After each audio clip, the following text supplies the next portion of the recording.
Small teaching video. Okay, after you get done rewinding this bobbin in a machine, any machine. I mean, I'm working on this machine. But anyway, you make sure you got the right bobbins for each machine. But when you see a tail like that, okay, after you rewind the bobbin, you need to snip that. If you don't snip it, it makes you skip stitches. It makes you, kind of catches it to the bottom and won't leave it. It'll keep your thread on the bottom instead of bringing the thread back up through. So when you see something like this, I know I still have my Thanksgiving stuff on the table, and you take your pair of scissors. Give me a second here. Okay, a pair of scissors, and you want to find it. Well, first of all, let the thing focus so I can find my little, see their little teeny weeny, and you want to clip this as close as you can to the bobbin. Like that. Okay, now let's pick that back up. You don't see it anymore. It's like a tiny, tiny tail, but it's hard to see. I mean, I don't think you can even see it. No. If you cut that correctly, it'll be such a small thing, it'll fall back into that little hole. So when you put this in, when I always tell people to remember to put your bobbin in a top feed. This is called a top feed. Is you make sure you look like you're looking at it as a waterfall, okay? All right, and so you want to make sure it's the waterfall. See, right now, this is the wrong way. This is the right way, and there's the waterfall. And then you want to put it in like this, down in there. First of all, I got to get it in there straight, like that. And then there should be a little, let me second here, get this thing to focus, a little slot here, and then a backup slot there. So when you do this, you grab your thread, I don't know if I can grab the thread, and you pull it through that little spot. See how it slides down into that little crevice? That is like a tension at the bottom.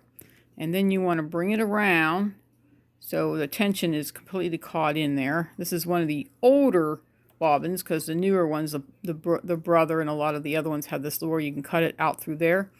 But this one's not. So you would have to bring it back this way, okay? And then you basically thread your sewing machine, and then there's a hook down in there, and that hook will grab that thread and bring it around this way and pull this up through to that little hole right there, okay? But this is a small teaching video. A lot of people ask me all the time, how do you thread this? How do you remember which way it goes? Well, if the thread is coming towards you, when you drop it in here, that means the thread is coming this way, and that's the way the machine picks up the thread. So it goes this way and picks up the thread. Any top loader works that way. Okay, I'll teach you guys a bottom loader later, but right now I just taught you how to thread this through. Yeah, I didn't show you how to make a bobbin, but most people know how to do that. I just wanted to show you how to actually put one of these in. Okay? Okay. I just got done threading this sewing machine. I don't have the foot put on, and I don't have the actual face put back on. So I just wanted to get you guys to see this. To thread a sewing machine, like Kenmore, okay, computerized sewing machine, you'd come up here and you would put the bobbin in, or not bobbin, but the thread spool here, and you hook it. It has diagrams, and you hook it through this little guy, come down, make sure the tension's open by the foot's up in the air, so the tension's open, so that'll go into the chambers.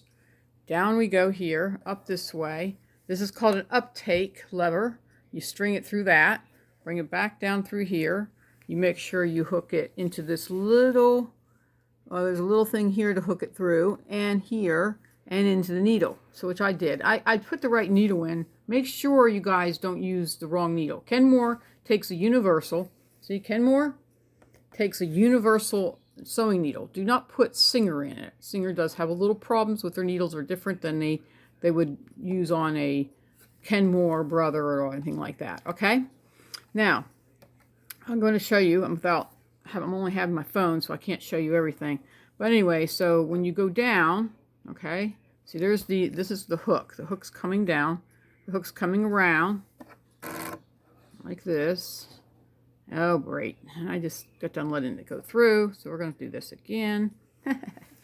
Okay, that didn't help. All right, let's try that again. We have to make sure we pull out a lot of thread. So you got to pull out a lot of thread. I know I have this thing turned on. You can hand do it, but the machine usually picks it up itself. But Just wanted to show you guys. See the thread coming through, and then you have to have this hold. So this pulls it up through this way. There you go. You got your thread at the bottom and on the top. I just want to show you. I mean, some machines nowadays, the newer machines, you don't have to bring it up through the machine. Will bring it up for you when you sew. But some of the older sewing machines, if you don't know that, you won't know this would happen. Okay, then we have the foot here. Put the foot back. Let's see if I can get it aimed in there right. See, I think it's in there right. And then you drop this down, and it hooks up on. See? Then you have your, where's that little plate? I know I set it here. See, here's this kind of needle here. This is a Singer needle. It's made a little different. It has a special chunk taken out of the top. That's the wrong kind of needle for this machine. This machine needs one that doesn't have that little cut taken out. These are the universal ones here. I buy them, buy a 10-pack at a time. You can buy them. They're $3.50 for a 10-pack. This is what I have left over because I have a lot of people making this mistake.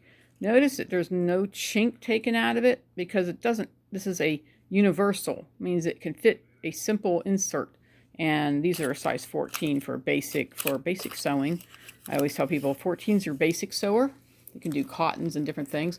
This machine had a lot of broken needles, and they had the original needle in it, so I know that this lady knows it. But see, it had a bunch of broken, I don't know if you can see them, they're silver. See there? There's a broken one in there. There's parts of them in there. It took me a while to get them out. Thread stuck in places that it's really hard to get to. Oh, here's that little plate. I knew that was around here somewhere. And then the little plate shows you a diagram too. See the diagram? And it shows you which way the thread is supposed to go. Sometimes some machines don't have that anymore, or it rubbed off. But this one still has it, so I'll pop that back in like that. And now I wish I had some material because I could show you guys how it runs. Just hold on. Let me go ahead and put you back on pause.